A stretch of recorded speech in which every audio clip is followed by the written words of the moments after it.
20 minutes de votre temps. Chers amis de nos Rotary, nous vous demandons très simplement de nous consacrer 20 minutes de votre temps pour ensemble visionner ce DVD. Notre souhait et notre objectif à l'issue de ces 20 minutes est de vous avoir convaincus de nous aider à constituer un inventaire, une banque de données, un cadastre de tout ce qui se fait dans votre région en faveur de l'autisme. C'est après avoir écouté l'histoire de Pierre, un jeune garçon atteint d'autisme léger, que les membres du Rotary Club de Bruxelles-Est, touchés par son histoire, ont décidé de s'intéresser à l'autisme et vous proposent ce DVD qui a pour objectif de vous familiariser à cette pathologie. Et je vais vous raconter ce qui m'est arrivé. J'étais dans un parc. Il y a un petit enfant qui était un handicapé de la tête qui m'a dit à moi que j'étais un handicapé de la tête. Et moi, je lui ai expliqué ce que c'était l'autisme. Mais le petit garçon ne connaissait pas ce que c'était l'autisme. J'ai dit à ma maman, il y a encore beaucoup de travail à connaître l'autisme. Beaucoup de gens ne connaissent pas ce que c'est l'autisme. Alors, maman, il faut t'y mettre. Nous allons maintenant écouter Pierre Goffin, rotarien, qui va nous parler de l'implication et des différentes réflexions menées par le Rotary Club de Bruxelles-Est vis-à-vis de l'autisme. Le Rotary Club de Bruxelles-Est mène son action principale depuis 2 ans dans l'aide aux enfants avec autisme. Pourquoi? Eh bien, en écoutant 2 de nos membres, parents d'enfants avec autisme, nous avons réalisé le besoin énorme d'aide que les parents peuvent vivre et aussi l'aide nécessaire pour leurs enfants. Notre objectif est d'écouter, d'apporter chacun nos compétences professionnelles, mais avec grande humilité. Nous ne pouvons pas appréhender l'autisme de la même manière que les parents, bien sûr. Après beaucoup d'écoute, nous sommes convaincus du bien fondé des axes qui guident nos actions envers les enfants avec autisme. Ces axes sont la détection précoce, l'information et l'intégration.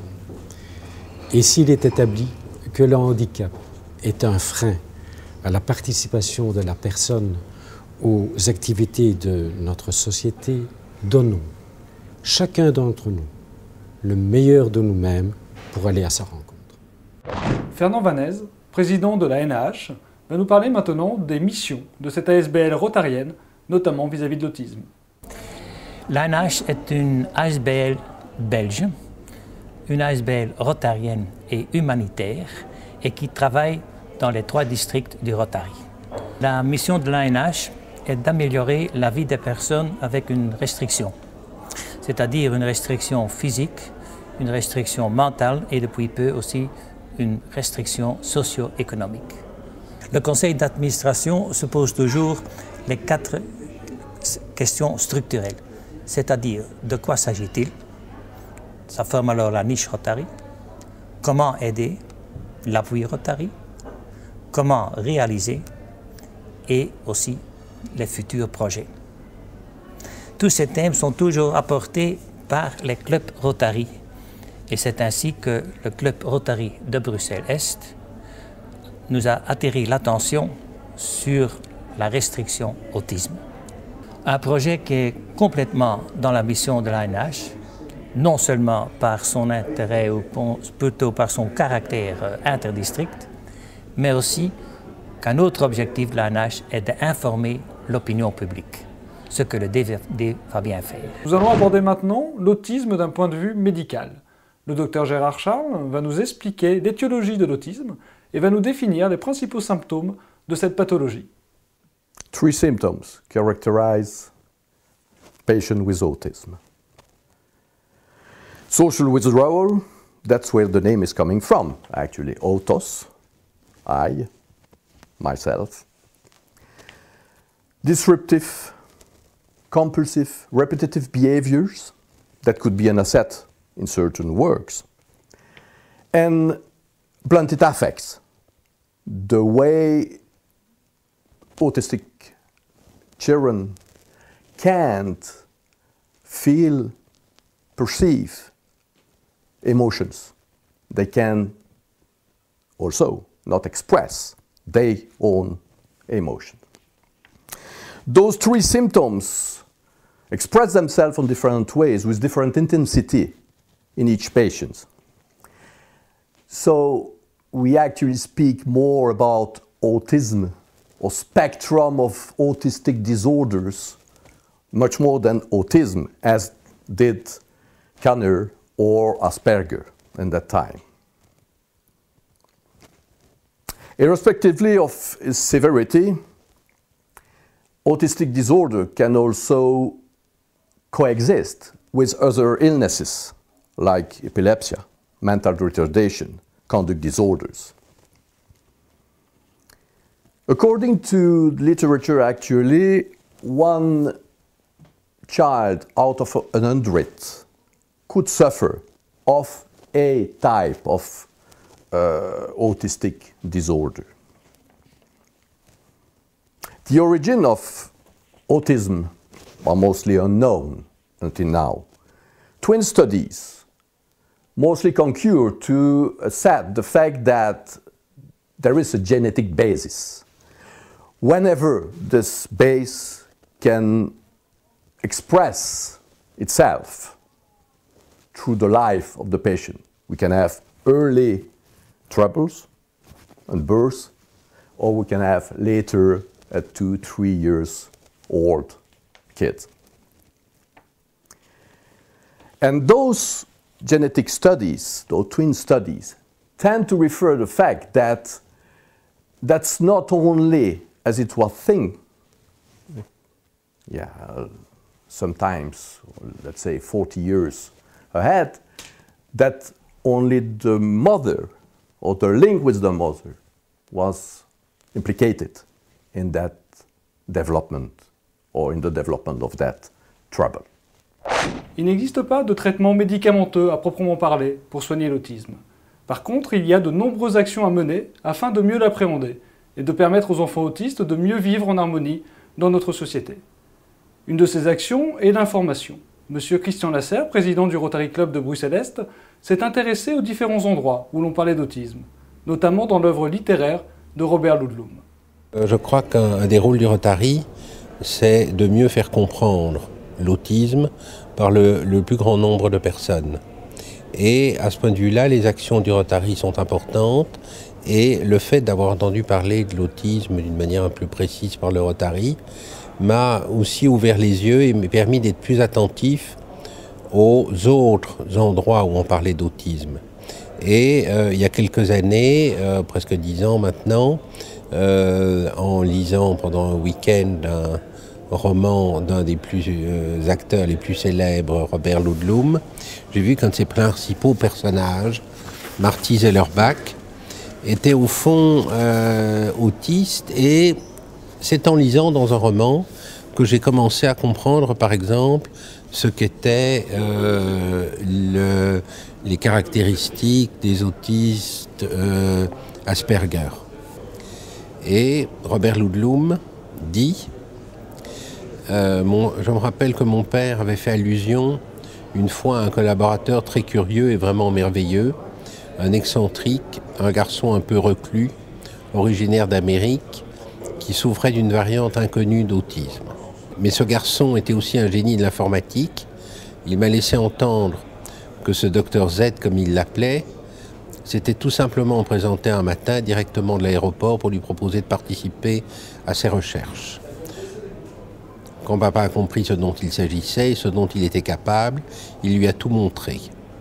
Marty était allongé, le torse surélevé, il avait les yeux ouverts et le regard limpide mais un peu éteint, ce qui n'avait rien de surprenant quand il était sous l'effet d'une nouvelle dose de Midéral, ce médicament miracle à l'action rapide qui lui permettait de mener à bien en toute quiétude des tâches aussi insurmontables que de changer une ampoule électrique, régler des factures ou même rendre visite à un ami. En fait, ce qui m'avait frappé là, c'était justement ce qualifique d'insurmontable, appliqué à des tâches en effet assez courantes et que nous essayons tous de remplir à longueur de journée. Et je trouve que ça explique bien à quel point ce qui peut sembler normal ou facile pour beaucoup peut sembler extrêmement difficile à d'autres. Comment intégrer un enfant atteint d'autisme dans notre société et particulièrement à l'école? Cette problématique est au centre des recherches du professeur Dautreau qui va nous expliquer l'importance de la pédagogie dans la vie d'un enfant autiste.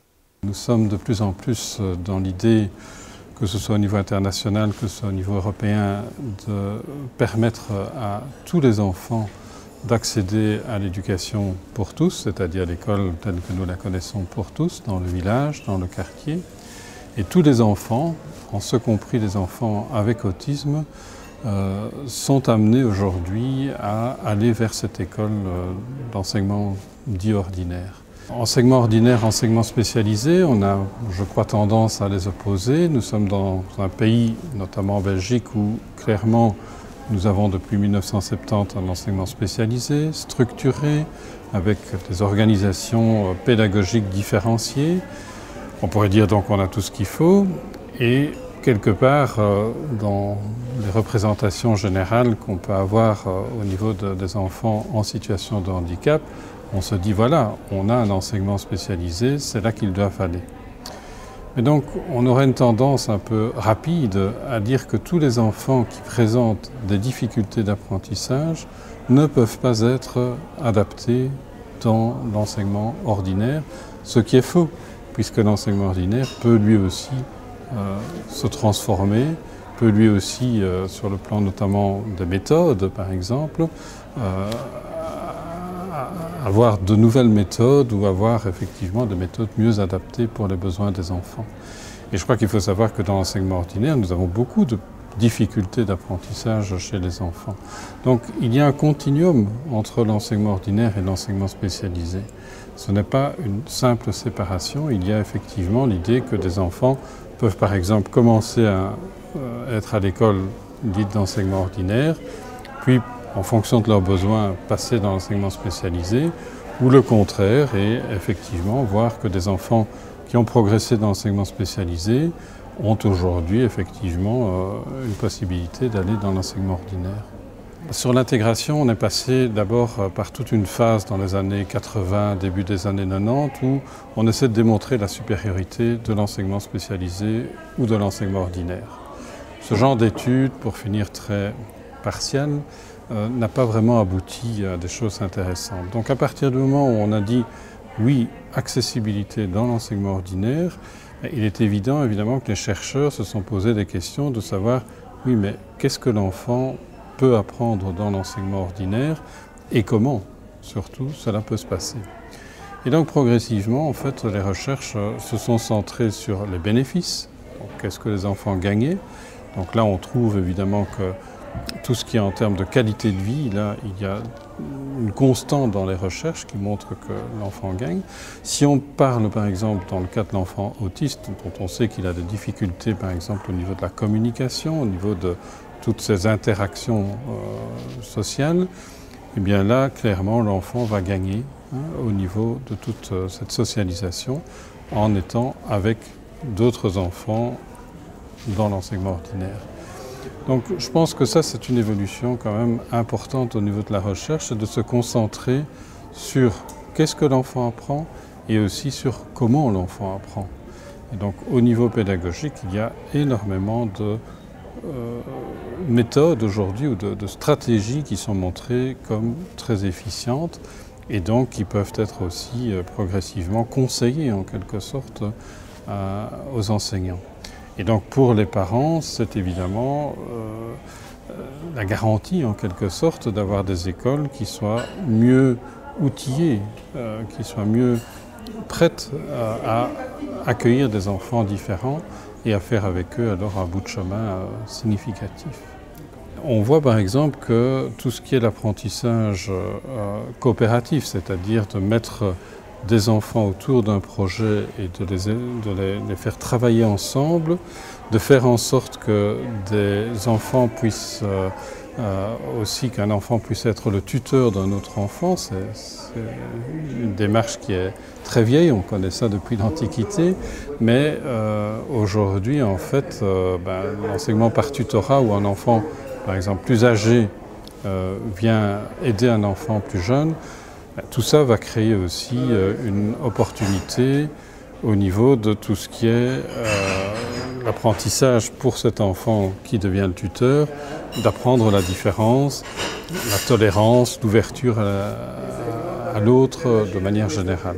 Donc ça, je crois que c'est beaucoup de bénéfices, disons, par rapport à une démarche comme le tutorat. Et à côté de ça, il y a évidemment toute une série d'autres démarches.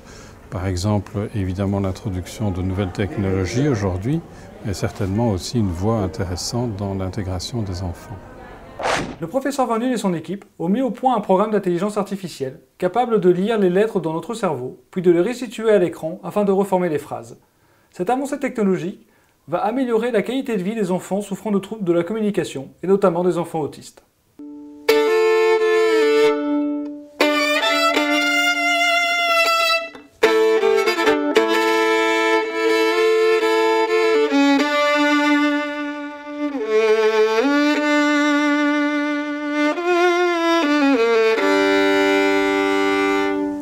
So the idea of using music in our research is simple but also very challenging. Using pieces of music like that played to, for example, very heavily autistic children with language impairments, we can use music as a way for them to communicate. So first step is to find out what type of music really appeals to them. For what type of music we can find any differentiation in their EEG recordings. We need to establish that. If we have found that, we can work on that and actually make these pieces of music available to them through a computer, for example, and they can use their brain waves to select the kind of music that really corresponds to their current mood. And this way, they can voice in a way their mood condition at a certain moment. And of course, a third person can select or change the course of that music and select other pieces of music, perhaps to change or to confirm the mood condition of the subject. So this is the aim of the research. It's of course very highly ambitious because it's very difficult to establish with EEG if there is any difference between different parts of music. What can be easily done is to find out the EEG recordings, if they're different from musician or non-musician, that can be done, but to find out how individual pieces of music with different aspects, with different color and so on, can make, if this is detectable in terms of EEG. So this is highly ambitious. Face à leur solitude de parents, différentes associations se sont créées afin de mettre en commun leur expérience. Le Rotary Club de Bruxelles-Est soutient l'association Autiproche. L'ASBL se nomme Autiproche, donc Auti pour autisme, proche pour les proches de l'autisme et proche aussi pour la proximité. Nos objectifs sont principalement la diffusion d'informations via mail, site web, Facebook maintenant, et nous avons aussi l'écoute de parents à parents, les rencontres de parents, donc en alternance les cœurs de maman et les cœurs de parents. On diffuse l'information pour les parents qui sont aussi très isolés, donc il y a aussi des rencontres et de l'aide au niveau des démarches, je dirais, administratives, d'informations sur les écoles spécialisées, sur l'intégration dans le milieu ordinaire, dans l'enseignement ordinaire par exemple pour nos enfants. Ça a duré longtemps avant que j'ai eu mon diagnostic, passé plusieurs années en psychiatrie avec un diagnostic tout à fait à côté de la plaque, m'a fait des traitements très lourds médicamenteux et depuis lors je m'engage à faire connaître l'autisme. Lorsque Karima et Isabelle m'ont proposé de m'engager avec eux dans la grande aventure d'Autiproche, je n'ai pas hésité un instant parce que c'était une équipe très dynamique Et mon rôle dans Outil Proche, c'est aider Karima et Isabelle dans la gestion quotidienne et le secrétariat, donc tout ce qui concerne le secrétariat, l'inscription de nouveaux membres, etc. Notre rôle aussi, c'est d'apporter un soutien aux familles qui viennent d'avoir le diagnostic, parce que c'est très lourd d'avoir le diagnostic. Quand on apprend le diagnostic de son enfant qui est autiste, tous les rêves des parents, je pense, oui, les rêves qu'ils avaient pour leur enfant tombent un peu à l'eau. Ils ont d'autres rêves. Enfin, moi, je compare ça avec... Bon, moi, j'ai évidemment eu mon diagnostic à l'âge adulte, mais mes parents aussi, ça a aussi été un gros choc pour eux. Et je pense que s'ils connaissaient une ASBL comme Outil Proche, qu'ils auraient pu passer le cap du diagnostic et accepter le diagnostic peut-être un peu plus facilement. De pouvoir échanger avec d'autres parents, de se dire tiens, comment est-ce que toi tu gères ça et tout ça. Donc surtout un soutien près des parents et des proches de l'autisme. Eh bien voilà, êtes-vous, vous, convaincu de la nécessité de nous aider? Oui? Alors vous êtes convaincu de la nécessité de remplir sans modération les questionnaires d'identification dont vous trouverez un exemplaire dans notre envoi. Alors, quelques conseils pour être certain que ces questionnaires répondent à ce que nous et vous en attendons. Invitez éventuellement les personnes concernées à une de vos réunions statutaires. Elles y apprendront beaucoup, et vous certainement aussi. Surtout, obtenez leur accord pour l'inscription de leurs activités dans la banque de données que nous allons constituer et sur le site. Et aussi, recueillez leurs avis sur les thèmes développés sur le DVD. Et maintenant, c'est à vous de jouer.